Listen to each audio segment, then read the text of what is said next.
Shalom, selamat pagi. Puji dan syukur kepada Tuhan, kita semua dalam keadaan baik, selalu dalam penyertaan dan perlindungan Tuhan. Hari ini kita akan melanjutkan pembacaan firman Tuhan dari Kitab Keluaran pasal 8. Sebelumnya marilah sama-sama kita berdoa. Bapa kami yang di surga, dikuduskanlah namamu, datanglah kerajaanmu, jadilah kehendakmu, di bumi seperti di surga. Sebentar lagi kami akan melanjutkan pembacaan firman-Mu, biarlah Engkau saja yang pimpin. Amin. Keluaran 8, tulah kedua, Katak. Berfirmanlah Tuhan kepada Musa, pergilah menghadap Fir'aun dan katakan kepadanya, beginilah firman Tuhan, biarkanlah umatku pergi, supaya mereka beribadah kepadaku. Jika engkau menolak membiarkannya pergi, maka aku akan menulahi seluruh daerahmu dengan katak. Katak-katak akan mengeriap dalam sungai Nil, lalu naik dan masuk ke dalam istanamu dan kamar tidurmu, ya sampai ke dalam tempat tidurmu, ke dalam rumah pegawai-pegawaimu, dan rakyatmu, bahkan ke dalam pembakaran rotimu serta ke dalam tempat adonanmu. Katak-katak itu akan naik memanjati engkau, memanjati rakyatmu dan segala pegawaimu. Berfirmanlah Tuhan kepada Musa, katakanlah kepada Harun, ulurkanlah tanganmu dengan tongkatmu ke atas sungai, ke atas selokan dan ke atas kolam, dan buatlah katak-katak bermunculan meliputi tanah Mesir. Lalu Harun mengulurkan tangannya ke atas segala air di Mesir. Maka bermunculanlah katak-katak, lalu menutupi tanah Mesir. Tetapi para ahli itu pun membuat yang demikian juga dengan ilmu-ilmu mantera mereka, sehingga mereka membuat katak-katak bermunculan meliputi tanah Mesir. Kemudian Fir'aun memanggil Musa dan Harun serta berkata, berdoalah kepada Tuhan, supaya dijauhkannya katak-katak itu daripadaku dan daripada rakyatku. Maka aku akan membiarkan bangsa itu pergi, supaya mereka mempersembahkan korban kepada Tuhan. Kata Musa kepada Fir'aun, silakanlah tuanku katakan kepadaku, bila aku akan berdoa untukmu, untuk pegawaimu dan rakyatmu, supaya katak-katak itu dilenyapkan daripadamu dan dari rumah-rumahmu, dan hanya tinggal di sungai Nil saja. Katanya, besok. Lalu kata Musa, jadilah seperti katamu itu, supaya tuanku mengetahui, bahwa tidak ada yang seperti Tuhan, Allah kami. Maka katak-katak itu akan dijauhkan daripadamu, dari rumah-rumahmu, dari pegawai-pegawaimu dan dari rakyatmu, dan hanya akan tinggal di sungai Nil saja. Lalu Musa dan Harun keluar meninggalkan Fir'aun, dan Musa berseru kepada Tuhan karena katak-katak, yang didatangkannya kepada Fir'aun. Dan Tuhan melakukan seperti yang dikatakan Musa, sehingga katak-katak itu mati lenyap dari rumah, dari halaman dan dari ladang. Dikumpulkan oranglah bangkai-bangkainya bertumpuk-tumpuk, sehingga tanah itu berbau busuk.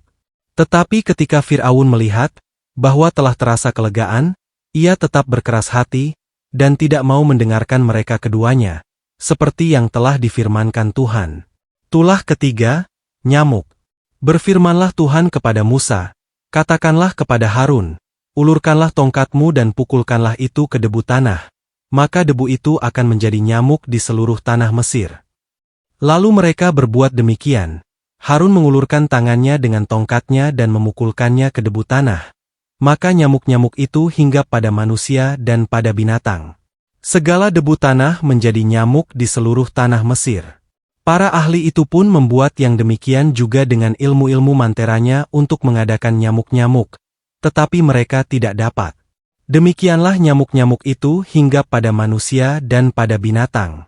Lalu berkatalah para ahli itu kepada Fir'aun, inilah tangan Allah. Tetapi hati Fir'aun berkeras, dan ia tidak mau mendengarkan mereka, seperti yang telah difirmankan Tuhan. Tulah keempat, lalat pikat. Berfirmanlah Tuhan kepada Musa, bangunlah pagi-pagi dan berdirilah menantikan Fir'aun, pada waktu biasanya ia keluar ke sungai, dan katakanlah kepadanya, beginilah firman Tuhan, biarkanlah umatku pergi, supaya mereka beribadah kepadaku. Sebab jika engkau tidak membiarkan umatku itu pergi, maka aku akan melepaskan pikat terhadap engkau, terhadap pegawai-pegawaimu, rakyatmu dan rumah-rumahmu, sehingga rumah-rumah orang Mesir, bahkan tanah, di mana mereka berdiri akan penuh dengan pikat. Tetapi pada hari itu aku akan mengecualikan tanah Goshen, di mana umatku tinggal, sehingga di sana tidak ada terdapat pikat, supaya engkau mengetahui bahwa aku, Tuhan, ada di negeri ini. Sebab aku akan mengadakan perbedaan antara umatku dan bangsamu. Besok tanda mujizat ini akan terjadi. Tuhan berbuat demikian, maka datanglah banyak-banyak pikat ke dalam istana Fir'aun dan ke dalam rumah pegawai-pegawainya dan ke seluruh tanah Mesir. Negeri itu menderita karena pikat itu. Lalu Fir'aun memanggil Musa dan Harun serta berkata, "Pergilah, persembahkanlah korban kepada Allahmu di negeri ini." Tetapi Musa berkata, "Tidak mungkin kami berbuat demikian, sebab korban yang akan kami persembahkan kepada Tuhan, Allah kami, adalah kekejian bagi orang Mesir. Apabila kami mempersembahkan korban yang menjadi kekejian bagi orang Mesir itu, di depan mata mereka, tidakkah mereka akan melempari kami dengan batu?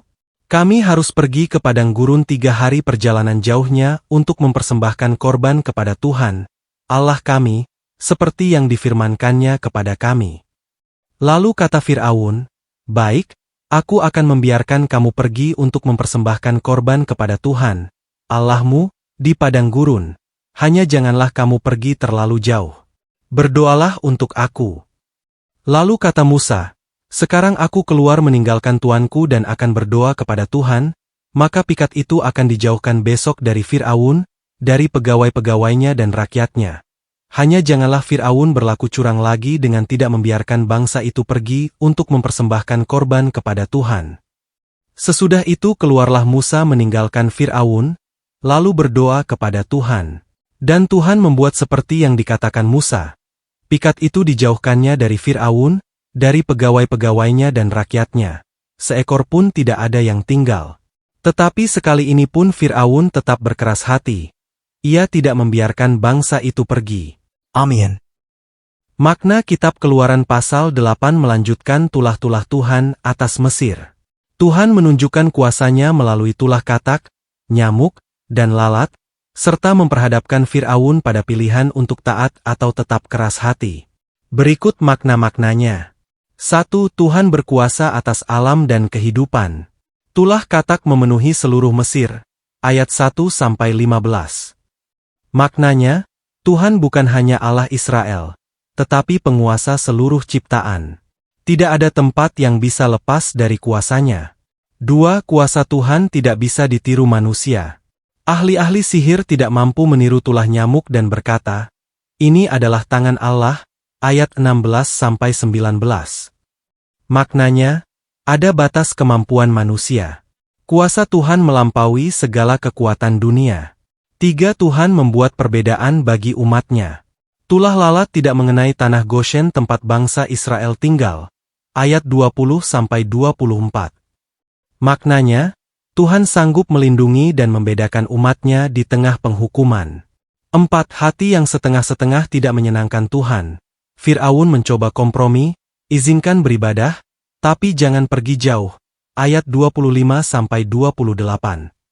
Maknanya, Tuhan tidak menghendaki ketaatan separuh hati. Ibadah harus total, bukan setengah-setengah. 5. Hati yang keras menghalangi pertobatan. Setelah tulah berhenti, Fir'aun kembali mengeraskan hati, ayat 29-32. Maknanya, banyak orang mau mencari Tuhan saat susah, tetapi melupakannya saat keadaan membaik. 6. Tuhan memberi kesempatan bertobat. Setiap tulah disertai peringatan terlebih dahulu. Maknanya, penghakiman Tuhan selalu didahului oleh kesempatan untuk berubah. Jika diringkas Keluaran 8 mengajarkan bahwa Tuhan Maha Kuasa, membedakan umatnya, menolak kompromi, dan menginginkan hati yang sungguh-sungguh taat. Demikian pembacaan firman Tuhan beserta maknanya untuk hari ini. Sampai berjumpa lagi besok. Tuhan Yesus senantiasa memberkati kita semua. Amin.